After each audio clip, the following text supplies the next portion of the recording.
सर्वसामान्यांच्या हक्काचा आवाज जागर जनस्थान। दादासाहेब सभागृहाच्या जवळ नंदिनी नदीच्या काठावर 3007 जिलेटिन सारखा स्फोटक पदार्थाच्या कांड्या ऐन गणेशोत्सवाच्या पार्श्वभूमीवर आढळून आल्याने शहरात मोठी खळबळ उडाली होती। जागरूक नागरिकांच्या आधारे पोलिसांना 31 ऑगस्ट रोजी सकाळी 11:30 वाजता माहिती मिळाल्यावर घटनास्थळी बॉम्ब शोधक पथक व मुंबई नाका पोलिसांनी धाव घेतली। सदर जिलेटिन मुदत बाह्य असल्याचं समोर आलंय, परंतु बेजबाबदारपणे स्फोटक जिलेटिनची विल्हेवाट लावणाऱ्या इसमांवर मुंबई नाका पोलीस ठाण्यात गुन्हा दाखल करण्यात आलाय।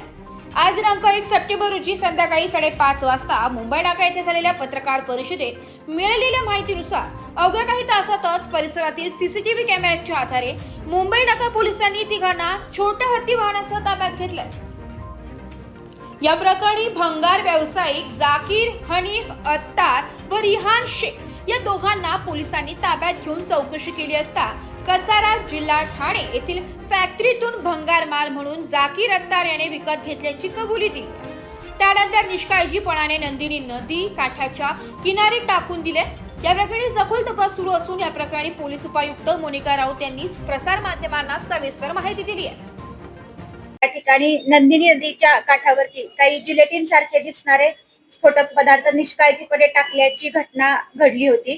तर घटनेचं गांभीर्य या ठिकाणी लक्षात घेता तात्काळ मुंबई नाका पोलीस स्टेशन या ठिकाणी गुन्हा दाखल करण्यात आलेला आहे आणि ह्या घटनेचं गांभीर्य ओळखून लगेचच तपासाच्या टीम या ठिकाणी रवाना झाल्या होत्या। हे जिलेटिन कशासाठी आणलं गेलं होतं, कुठल्या दिशेने आणलं गेलं होतं किंवा याचा वापर कशासाठी करण्यात आला होता हे सगळं शोधून काढण्यासाठी एपीआय वाघ आणि त्यांच्या अंडरमध्ये एक टीम या ठिकाणी तयार करण्यात आली होती।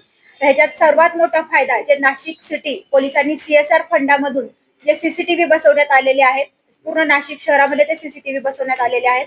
या सीसीटीव्हीमध्ये ही जिलेटिन टाकणारी गाडी आमच्या लक्षात या ठिकाणी आली आणि त्या गाडीचा माग काढत असता असं लक्षात आलं की सदर जिलेटिनच्या कांड्या आहे एका भंगार दुकानामध्ये आम्हाला एका भंगारवाल्याने विक्रीसाठी जे घेतलं गोडाऊन हे घेतलं होतं विक्रीसाठी, त्यांनी गाडी विकत घेतली होती। तर त्या गाडीच्या डिकीमध्ये अशा प्रकारचं हे जिलेटिन या ठिकाणी सापडलं आणि अजून त्याचा सखोल तपास केला असता आम्हाला असं लक्षात आलेलं आहे की Solvo explosive and chemical private limited factory या कंपनीला समृद्धीचं महामार्गाचं दगड तोडणे किंवा डोंगर तोडण्याच्या अनुषंगाने काम देण्यात आलं होतं आणि ह्या कंपनीच्या माध्यमातून ज्या गाड्या भंगारमध्ये विकल्या गेलेल्या होत्या त्या गाड्यांमध्ये हे जिलेटिन ठेवलं गेलं होतं आणि ते त्यांच्याकडून निष्काळजीपणे त्याच्यात लॉक झालं होतं आणि ते तसंच त्यांनी भंगारच्या गाड्या ह्या समोरच्या विक्रेत्याला या ठिकाणी विकल्या आणि त्यांनी त्याला गांभीर्य लक्षात न आल्यामुळे त्या कांड्या तशाच कचऱ्यामध्ये या ठिकाणी टाकून दिल्या होत्या।